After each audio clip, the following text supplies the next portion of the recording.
एखाद्या व्यक्तीला ॲडिक्शन झालं हे कसं कळतं एखाद्या गोष्टीचं? दारूबद्दल मला माहिती आहे की दारूचे ना आयडेंटिफाय करायचं म्हणताय तुम्ही की व्यसनी.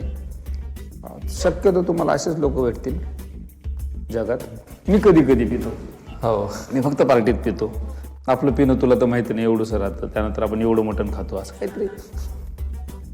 बघा, दारुडे पण किंवा व्यसनाधीनता ओळखण्याचे माझे ओळखण्याचे साधे काही टप्पे आहेत. स्वतःच्या नजरेत मी पडतोय का असं मला फील होत आहे, हे मी तपासणं गरजेचं आहे. मला गिल्ट येत आहे का, माझी तब्येत वारंवार खराब होते का दारूमुळं, मला दवाखान्यात जावं लागतंय का, डॉक्टर मला म्हणतोय का वारंवार की भाऊ तर आता लिव्हरला लागायला लागले, दमानी घ्या जरा, हळू घ्या, माझे अपघात होत आहेत का, माझ्या घरातलं वातावरण दारूमुळं खराब होतं आहे का, माझं कामाचं ठिकाण खराब झालं आहे का.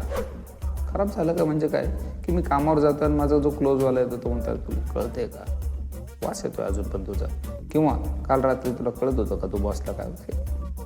असे इन्सिडेंट सारखे होत आहेत.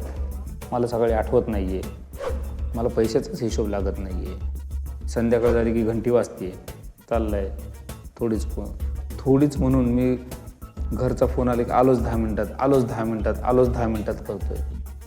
ह्या अशा काही सिम्पटम आहेत. मला दारुडेपणाचा आजार झालेला आहे, जे WHO ने डिक्लेअर केलेलं आहे की HIV एड्स 1 नंबर आहे जगात, 2 नंबर कॅन्सर आणि 3 नंबरला अल्कोहोलिझम. अल्कोहोलिझम हा एक आजार आहे क्लिअर डिक्लेअर्ड की जो माणसाला व्यक्तीला शारीरिक, मानसिक आणि आध्यात्मिक रित्या खराबा करतो.